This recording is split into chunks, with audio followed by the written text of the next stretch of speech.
Aujourd'hui, à la chronique du clic au déclic, on se questionne sur qui tient vraiment le volant de votre vie. Et s'il y a quelqu'un au Québec, à mon avis, là, qui est très solide, ancré, puis qui tient le volant de sa vie, ben c'est bien France Gauthier. Bienvenue. Ça n'a pas toujours été le cas, je peux te le dire. J'avais bien des chauffeurs dans mon char. Mais maintenant, c'est le cas. En tout cas, on se connaît un peu, France, puis moi, je suis... c'est ce qui me touche beaucoup de toi à chaque fois que je te vois, à quel point tu es solide puis que tu tiens les rênes de ta vie. C'est merveilleux. Bon.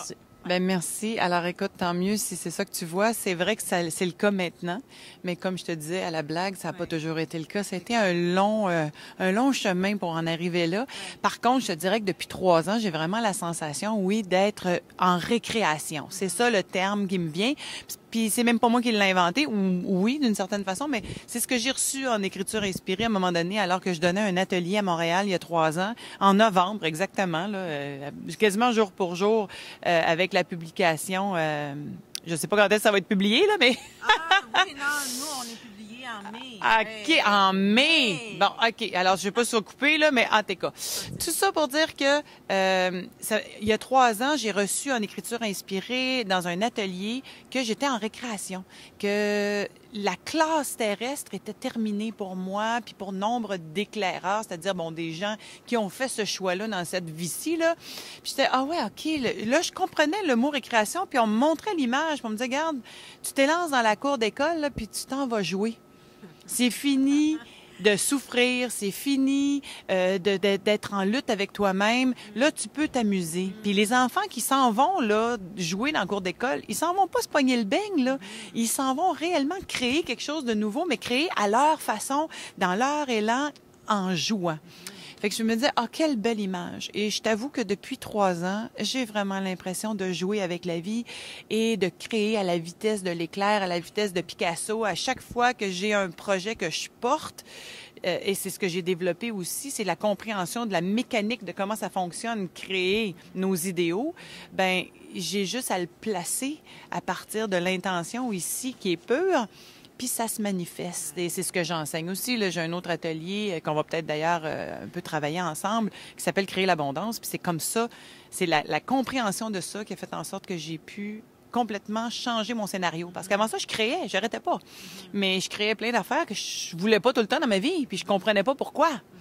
Jusqu'à ce que je commence à décortiquer le mécanisme. Est-ce que tu as l'impression que les Québécois te connaissent pas mal tous? Là, quand on dit France Gauthier, penses-tu que tout le monde te connaît? Absolument pas, absolument pas. Quand même, ça fait déjà quelques années que je fais plus de télé à temps plein. Là, j'en fais pour donner des entrevues, mais j'ai plus d'émissions de télé à moi. Puis, je te dirais que quand je travaillais pour Jean-Luc Mongrain dans les années 90, là, pas mal tout le monde connaissait France Gauthier. Là, ceux qui écoutaient TVA, en tout cas, à l'époque. Maintenant, c'est plus des gens qui vont avoir lu mes livres ou qui écoutent Denis Lévesque ou bon. Alors oui, je suis encore un peu connue là, mais je suis pas une grosse vedette là, ça c'est clair. Fait que je voulais qu'on prenne le temps peut-être juste de placer un peu les événements de ta vie là, parce que tu as été journaliste animatrice, tu viens de le dire. Dans les années 2000, tu travaillais avec Claire Lamarche. En 2002, t'es mandatée d'aller rencontrer une médium parce qu'on veut peut-être l'inviter à l'émission. Puis qu'est-ce qui se passe? Bien, à ce moment-là, Claire avait besoin de quelqu'un qui, comme moi, en tout cas, avait un bagage de journaliste d'enquête. Puis en plus, ça prenait quelqu'un dans l'équipe qui avait perdu un proche. Puis moi, mon père est décédé quand j'avais 14 ans. Fait qu'on m'a demandé d'aller rencontrer cette femme-là. Et ça a été vraiment le point tournant. C'est-à-dire que je suis arrivée là, moi, les 2 bras croisés, en disant, OK, impressionnez-moi, madame, tu sais. Puis c'est exactement ce qu'elle a fait. Fait que là, je me suis dit, OK, qu'est-ce que je fais avec ça? Alors, pour résumer rapidement, j'ai eu un message de mon père en écriture inspirée, c'est-à-dire que la madame faisait de l'écriture automatique, qu'elle appelait. Et puis, j'avais un message de mon père décédé depuis 25 ans. Puis, hors de tout doute, ça pouvait pas être autre que lui, autre énergie que la sienne, en tout cas, qui soufflait les lignes parce qu'elle pouvait pas savoir ça, la madame. Même si elle avait fait une enquête sur moi. Puis la preuve, c'est que il y a plein de choses que je savais pas moi-même. Il a fallu que j'aille vérifier. Alors ça a vraiment créé la brèche. Puis là, je me suis dit, attends une minute, là. Si ça, c'est possible, tout est possible, puis comment ça marche? Puis moi, j'étais une journaliste d'enquête. Fait que je suis partie dans une grande quête de vérité en posant des questions, en faisant des expériences. Puis on est rendu 12 ans plus tard. Puis à ce jour, écoute, j'ai rencontré des centaines de personnes. J'ai fait des dizaines et des dizaines d'expériences. Tout ça, ça a créé des empreintes dans mon corps, on peut pas me l'enlever, tu sais, mais j'ai commencé à découvrir que l'univers est bien grand et que même si on se croit bien petit, on est tout aussi grand. Et c'est là où est-ce que, quand le déclic s'est fait, j'ai commencé à voir aussi la puissance de création qu'on a et qu'on peut changer la donne quand on comprend comment ça marche. Alors, l'histoire de Claire Lamarche, ça a été la brèche dont j'avais besoin pour créer l'ouverture. Une fois que l'ouverture a été créée, puis que ça a été comme check, coché, oui, la conscience survit au corps physique, ça, pour moi, c'est devenu une conviction hors de tout doute. Puis ça n'a rien à voir avec des croyances bébêtes, parce que, puis je veux pas dire que les croyances sont bébêtes nécessairement, mais dans mon cas, là, j'en avais pas de croyances. J'avais 0 croyance. Donc, ça pouvait pas être quelque chose qu'on m'a forcé à croire. Je partais de 0, même de moins 1000. Ce qui fait en sorte que tout ça, c'est devenu des convictions parce que je l'ai vécu dans mon corps. Je suis allée vivre, par exemple, des expériences de régression, toutes sortes de formes, OK, dans des techniques de respiration, sous hypnose, avec le Reiki. Et j'ai vécu des choses que personne ne peut m'enlever. Puis maintenant, pour moi, c'est une certitude que on est beaucoup plus que ce qu'on pense, premièrement, puis on est l'ensemble du bagage qu'on rapporte de vie en vie, qui est finalement la somme de toutes nos expériences. Ce qui fait qu'on est extrêmement riche et complexe à la fois. Puis une fois que ça, c'est ancré dans ta compréhension, bien là, ça peut être tu sais, quand on dit que l'illumination, là, ça peut prendre une fraction de seconde, là, mais ça prend plusieurs vies, des fois, à la préparer, là. Mais la fraction de seconde, c'est quand l'éveil arrive pour dire, ah, OK, donc je suis tout ça et j'ai aussi un pouvoir à chaque instant sur comment je crée la suite. T'sais, si j'ai été une victime, par exemple, pendant 48 ans de ma vie, ce qui est mon cas à moi, là, une pauvre victime, ça paraissait pas à la télé, mais je suis toujours victime de quelque chose puis de quelqu'un. Puis j'en ai pleuré là, des océans de larmes, OK? Alors, alors bref, la journée où est-ce que j'ai compris que, ah non, mais c'est moi qui l'ai créé. C'est moi qui s'est attiré tous ces gens-là dans ma vie pour mieux rencontrer les blessures que je portais, qui étaient reliées à mes thèmes. Moi, dans mon cas, c'était surtout la trahison, l'abandon, le rejet. Puis il y a toutes les autres qu'on pourrait nommer humiliation, injustice. Bon. Alors bref, quand j'ai compris que tous ces gens-là m'avaient été envoyés, ou en tout cas que j'ai attiré comme un aimant, comme des maîtres enseignants pour venir me dire, hey France, réveille là. T'es pas une victime, là. C'est ce que tu portes, c'est ce que t'es, puis maintenant, va la rencontrer, cette blessure-là, donne-y de l'attention, tu vas la guérir, puis après ça, tu vas t'attirer autre chose. Et c'est exactement ce qui s'est produit. Et depuis 3 ans, je vis dans ce qu'on appelle un espace de grâce presque total, de non-souffrance, que, bon, les ésotériques appellent la 4e puis la 5e dimension, là. C'est quoi exactement? C'est juste finalement une conscience élargie. Une conscience élargie de qui on est, puis de ce qu'on est capable de faire. Je trouve ça intéressant. Fait que depuis 3 ans, l'état de grâce. Si je te demandais, c'est quoi l'état, c'est pas grave, là, c'est quoi l'état qui t'habitait avant 2002, disons, là, puis après la bascule de 2002? Tu sais, si tu avais un mot à nous dire, là, ce serait quoi? Il y a eu plusieurs bascules dans ma vie, là, mais 2002, c'était un éveil. C'est-à-dire, moi, en plus, j'ai toujours dit, j'ai pas eu d'éveil comme le monde normal, là. J'ai eu un réveil. C'est-à-dire un coup de masse à la tête. Réveille-toi, France Gauthier. Tu sais, bon. Alors là, ça a créé, là, un choc où est-ce qu'il a fallu que je me pose des questions. Mais la vraie bascule de conscience est arrivée en 2010, quand j'ai décidé puis j'ai accepté de faire ce qu'on me dictait en écriture inspirée. On me disait, il faut que tu fasses un reset. Il est temps que tu arrêtes tout, là, puis que tu prennes un break. Puis pendant ce temps-là, tu vas voir, il y a des choses qui vont se transformer dans ta vie, puis ça va décupler la vitesse de manifestation après. Je savais même pas ce que ça voulait dire, mais j'ai une foi, moi, inébranlable en moi. Tu sais, j'ai pas besoin d'avoir la foi en quoi que ce soit d'autre, là. Je savais que j'étais inspirée. Ça fait que j'ai décidé de le faire. Puis c'était là, la première bascule s'est créée où est-ce que j'ai compris, ah, OK, c'est ça que ça veut dire, la 4e dimension. C'est simplement un espace élargi où est-ce que on n'est plus dans la souffrance. Et j'ai eu une rechute, là. En 2011, j'en ai eu une rechute. Fait que la souffrance n'était pas encore toute terminée parce qu'une bascule, ça se fait pas en une fraction de seconde. Moi, je prétends qu'on est une somme de petits éveils, un en arrière de l'autre. Fait que ça s'est passé sur 1 an et demi. Puis pendant cette année et demie-là, oui, j'ai reglissé à un moment donné, comme si on m'avait enlevé le tapis en dessous des pieds en 2011. Puis je suis vraiment allée très bas comprendre la souffrance humaine pour dire, ah, OK, c'est beau. J'ai compris. Maintenant, là, je vais changer le scénario. Puis c'est vraiment en 2011, fin 2011, où est-ce qu'on m'a envoyé le message, là, t'es en récréation, c'est réglé. Fait que ça a été comme une première bascule.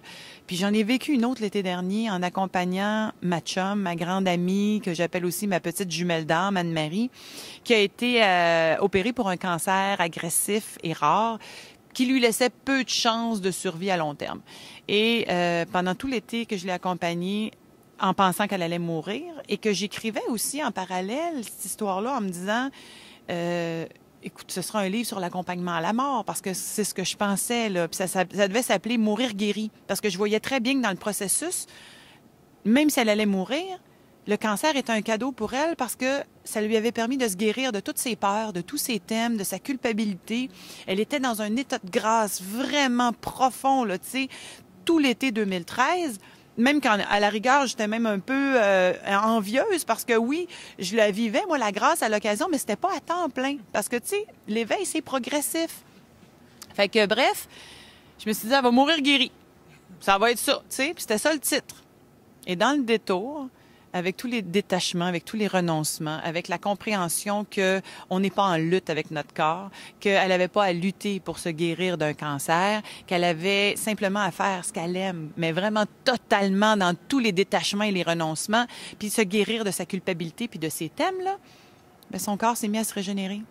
Et de façon spectaculaire, à un moment donné, il y a eu un premier scan en octobre qui disait, bien, on voit plus rien, madame, c'est ça de gagner. Puis un deuxième au mois de mai, où est-ce que, bien là, on voit vraiment plus rien, madame, bravo, on sait pas ce que vous faites, mais continuez. Évidemment, la médecine ne peut pas dire que c'est une guérison encore parce qu'ils se donnent des protocoles de 5 ans de rémission avant. Mais moi, je le sais que ma chum est guérie. Puis elle le sait aussi. Fait que finalement, le livre s'appelle « Vivre et mourir guérie ». Parce qu'elle va vivre guérie un petit bout de temps avant de mourir guérie. Et je peux te dire que je vais en faire autant et que je sais que c'est accessible à tout le monde dans cette ère post-2012 de vivre guéri. Puis qu'est-ce que ça veut dire vivre guéri, là? Ça veut pas dire que c'est la perfection, là, parce qu'on a confondu idéal et perfection.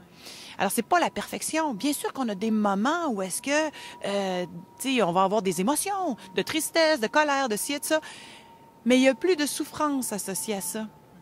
Exemple, mettons qu'on a une colère qui monte, là. Bien, elle monte. Puis 2 minutes après, elle est finie. Mais c'est fini. T'es plus en train de ressasser le passé, appréhender le futur, avoir peur de ceci, avoir peur de cela. C'est juste de ça dont on est guéri. Puis moi, je me suis guérie par osmose. Puis je me dis, si je me suis guérie par osmose en accompagnant mon ami, mais le monde qui va lire Vivre et mourir guéri vont peut-être pouvoir en faire autant. Tout à fait. Puis plus que les gens vont se guérir aussi, puis plus que ça va avoir des répercussions sur tout le monde qui les entoure. Justement, si on fait un lien avec le thème de la chronique, là, est-ce que tu as l'impression que les dépendances, les peurs, c'est aussi des éléments qui peuvent, en fait, à partir desquels souvent, c'est ça qui va guider, ou c'est ça qui va guider notre vie, tu sais, c'est ça qui va prendre contrôle sur notre vie, puis qu'une fois qu'on le guérit, ben là, on est vraiment plus aligné avec qui on est. Mais je te dirais même que c'est un chemin. Okay, dans mon cas, là, je donne tout le temps l'image en atelier ou en conférence du lotus, qui est une fleur magnifique, mais qui se déploie dans la boîte.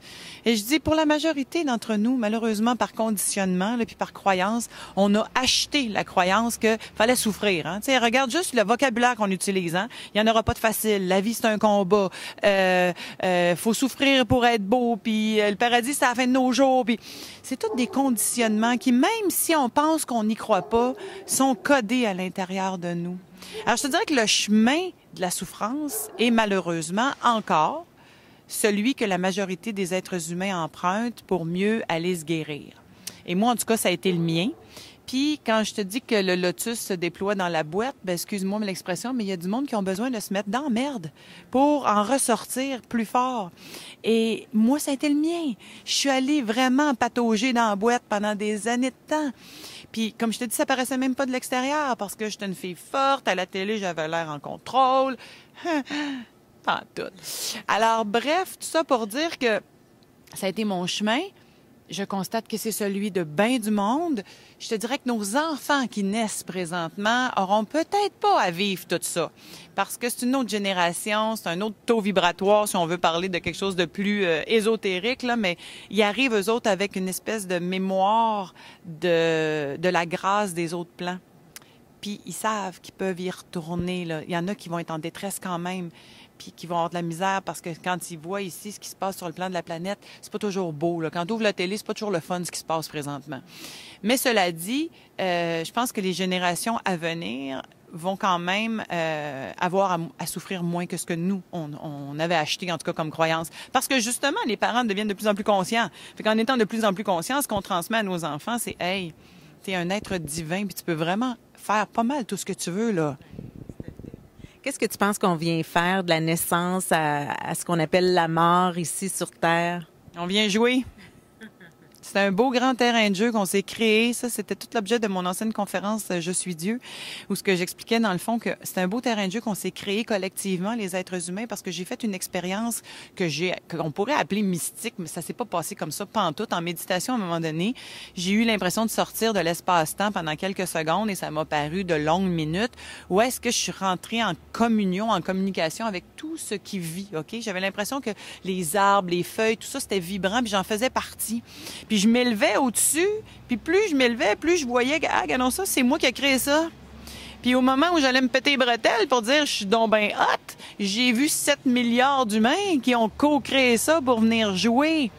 Puis c'était pas une hallucination, c'était une compréhension très profonde de, ah, OK, on s'est créé un plan pour venir expérimenter, la séparation pour mieux rechoisir l'amour. Ça, c'est les vidanges. Mais tu sais, ça fait partie de la vie aussi, là.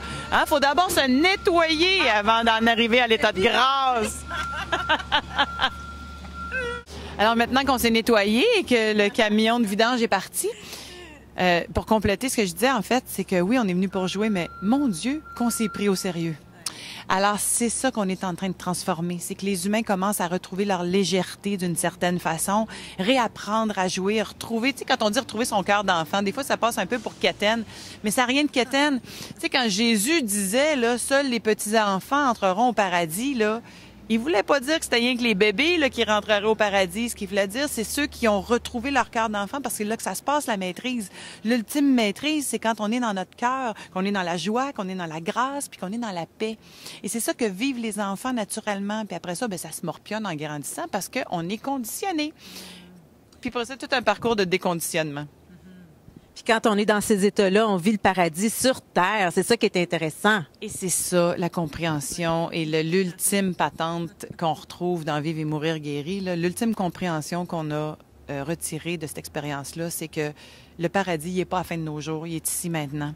Et tant que tu acceptes pas de le vivre ici maintenant, puis à travers ton corps physique en plus, hein, ça se passe pas dans la tête, là, ça se passe dans le corps, parce que le corps est une antenne qui peut vraiment te guider, là. Moi, je te dirais que c'est mon corps qui me guide dans toutes mes décisions maintenant. Je ressens les affaires, mon cœur s'ouvre quand je suis à la bonne place, il se referme quand je suis pas à la bonne place, c'est vraiment ça, là, où ça me pogne à la gorge, là. Alors, tant qu'on vit pas ça dans notre corps ici maintenant, on est pogné pour en revenir. C'est bien clair. Alors, ce dont on s'est affranchi, Anne-Marie et moi, en vivant cette expérience-là, c'est de la croyance qu'on doit revenir de vie en vie dans un cycle de souffrance. C'est terminé. Moi, j'appelle ça le cycle de la sécheuse, là, tu sais. Il y en a qui viennent à permanent press, là. Il y en a qui viennent à délicat, là. Bien, on s'est comme expulsé de la sécheuse, là. Ce qui est intéressant aussi, puis j'aimerais ça t'entendre parler de ça, de l'univers ou de Dieu. Là. Bon, tu me dis tantôt, j'ai fait des conférences, je suis Dieu. Et vous aussi. Et vous aussi, en fait. Oui. Mais moi, je veux savoir comment tu vois les liens. Comment parce que c'est clair qu'il arrive un moment donné où est-ce que l'univers collabore, où est-ce qu'il y a quelque chose de plus grand qui nous soutient puis qui nous aide. Comment toi, tu vois ça? Je te dirais que moi, je me vois plus séparée de rien. Puis je vois pas que c'est l'univers qui m'aide. Tu sais, quand on disait « Aide-toi, le ciel t'aidera », là, l'univers, c'est moi, puis c'est toi, puis c'est tout le monde ici. On est des hologrammes. C'est la plus belle image que je peux te donner. On est des hologrammes de Dieu. OK? On est un petit rayon qui est parti de la source, puis qui s'est condensé, contracté, concentré pour mieux descendre dans la matière. Mais si on revient à la source, on est déjà ça. On est un hologramme parfait de Dieu. Alors, toute cette puissance-là, elle est à l'intérieur de chacun de nous et pas à l'extérieur. Moi, j'ai pas l'impression que j'ai des guides qui m'aident dans la vie. J'ai l'impression que c'est tout en moi, ça. Et j'ai juste à aller puiser dedans. Bien sûr, on a tendance à dire, les autres dimensions, on les voit au-dessus de nous. Pourquoi on voit ça au-dessus de nous? C'est juste parce que c'est un taux vibratoire plus élevé. Fait que si tu mets ça sur une échelle, moi, j'aime mieux le mettre sur une échelle de même. C'est comme une fréquence FM. Hein? C'est pas vrai que Espace Musique, c'est mieux que Chaume FM, même si c'est un petit peu plus haut, tu comprends? Ça abonde. Alors, bref, c'est la même chose. Il n'y a pas de bien, il n'y a pas de mal. J'ai plus aucun jugement à l'intérieur de moi, alors que j'étais un monstre de critique et de jugement. Alors, si moi, je peux arriver à faire ça, je peux te jurer que tout le monde peut y arriver. Parce que les pires au monde, là, c'est les journalistes. Pourquoi tu dis ça? Ben parce que j'avais une opinion sur tout, tu sais. Puis j'avais la switch à bitch assez facile. Hein? En plus, c'était journaliste d'enquête. Ça dépend dans quel domaine tu travailles aussi, oui, hein? Ben je voudrais pas te mettre ouais. dans ma gang. France, pour tous ceux et celles là, qui veulent tenir le volant de leur vie, puis qui en ce moment ont tendance plutôt à donner leur pouvoir peut-être à leur médecin, à leur conjoint, à leur thérapeute, à leur coach, qu'est-ce que tu leur dis? Mais c'est bien correct d'aller voir ton médecin, ton thérapeute, ton coach, dans la conscience que tu es en train, dans le fond, d'aller devant un miroir, te parler à toi-même, hein?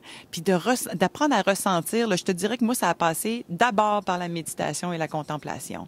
Je dis pas là que il faut faire ça de façon aveugle, comme on faisait, on allait prier à l'église, puis on savait pas ce qu'on disait. J'ai compris pourquoi je faisais ça. C'est que quand je prends une pause comme celle-là, puis que je tasse mes pensées, l'énergie, parce qu'on est toutes de l'énergie, là, l'énergie circule à l'intérieur de moi. Et cette énergie-là peut descendre puis me permettre de me lever debout pour aller créer autre chose. Fait qu'il fallait que ça commence par la prise de conscience qu'on est des êtres d'énergie, que ça circule en nous, puis que je peux vraiment changer le scénario quand je recommence à ressentir. Fait que je me suis posée, ça a été la première étape. Après ça, j'ai commencé à ressentir toutes sortes d'affaires. Tu sais, je sentais pas l'énergie avant, moi, puis j'enviais les gens qui me disaient « Tu sens-tu un vortex d'énergie ici? » Je disais non, je ne sens rien pantoute. » Et à un moment donné, au bout de 3 ans, ça a été long pour moi parce que j'ai la tête dure, mais les gens qui commencent aujourd'hui, croyez-moi, ça ne prendra pas 3 ans, ça va prendre 3 mois. Bon. Alors, au bout de 3 ans, j'ai commencé à sentir des affaires. Puis, regardons ça, c'est ça que ça veut dire, l'énergie. Ah, c'est ça que ça veut dire, s'écouter. Ah, c'est ça que ça veut dire dans mon corps, que j'ai des perceptions, des sensations qui me guident. Je vais te donner mon parcours de l'été, là, vite, là. Au mois de juin, là, je me suis levée un matin et j'ai senti, ma maison de campagne, là, où je pensais aller finir mes jours, là, c'est plus ça, c'est fini. Puis juste la pensée de rester là une autre année, alors que c'était la maison où je m'étais sentie le plus vibrante de ma vie, la seule pensée de rester là une autre année, le cœur me serrait, puis le mal de cœur me pognait. Fait que je me suis dit, OK. Alors, j'ai mis ma maison à vendre, sans même me poser de questions si c'est correct, c'est pas correct, j'écoute mon corps, là. 2 semaines après, on trouvait la fermette qu'on a achetée, Anne-Marie et moi, une écurie, où est-ce qu'on a mis nos chevaux. Anne-Marie s'est trouvé un deuxième mandat de vie. Elle s'est vraiment trouvé une deuxième vie. Alors, elle s'occupe des chevaux. Puis, juste à côté, j'ai trouvé l'endroit où j'ai ouvert mon école, l'école de la vie, à Waterville, dans un endroit magique qui ressemble à Poudlard, où est-ce que sur la terre de cristal, je peux enfin créer ce que j'ai envie de faire, c'est-à-dire de la guérison puis de l'éveil. Alors, j'ai commencé à recevoir des groupes là-bas. C'est magique, qu'est-ce qui se passe. Et tout ça, ce serait pas passé si j'avais pas écouté mon corps 2 mois avant. En l'espace de 2 mois, on a tout transformé en écoutant ce qu'il y avait en dedans. Puis je sais que les gens qui nous écoutent, s'ils n'ont jamais appris à s'écouter, ils se disent c'est du chinois. Oui, tout à fait. Alors, commencez par vous poser. La première étape, là, c'est juste méditer ou contempler. Si vous n'êtes pas capable de méditer, asseyez-vous pour regarder une fleur dans votre salon pendant 10 minutes. Puis voyez ce que ça vous fait. Puis ces sensations-là, à un moment donné, ça se développe. Puis là, on commence à ressentir toutes sortes d'affaires. C'est merveilleux. C'est quoi le grand message que tu veux léguer, toi? Soyez heureux, my God! C'est rien que pour ça qu'on est ici, tu sais. Il y a des gens qui ont pensé que j'étais une spécialiste de la vie après la mort. Ben, pas en tout. Ça a été un chemin parce que moi, la vie après la mort, ça m'intéresse pas. C'est la vie qui m'intéresse. Alors, comment peut-on vivre ici une vie plus épanouie, harmonieuse, heureuse? Ben, c'est en retrouvant le Créateur illimité à l'intérieur de nous, qui sait créer ses idéaux. Pas devenir milliardaire. Tant mieux si le milliard ou le million arrive avec, là. Mais créer ton idéal. Et reprendre entièrement le contrôle sur ta vie aussi. Oui. En fait, tenir le volant de ta vie. Et t'amuser avec tes dons et tes talents. Parce que chacun d'entre nous, on a des dons uniques. Puis c'est ça qu'on vient déployer. Alors moi, j'ai lu ton livre, France. Il est magnifique. Je vous invite vraiment tout le monde à lire ce livre-là. Un livre qui parle de guérison, mais qui s'adresse vraiment à tout le monde. C'est vraiment un livre dans lequel je me suis retrouvée à plein d'endroits où est-ce que je riais toute seule, où est-ce que j'avais l'impression que tu me parlais directement, qui me touchait droit au cœur. Bravo. Puis merci pour cet ouvrage-là. Merci. Merci pour l'entrevue.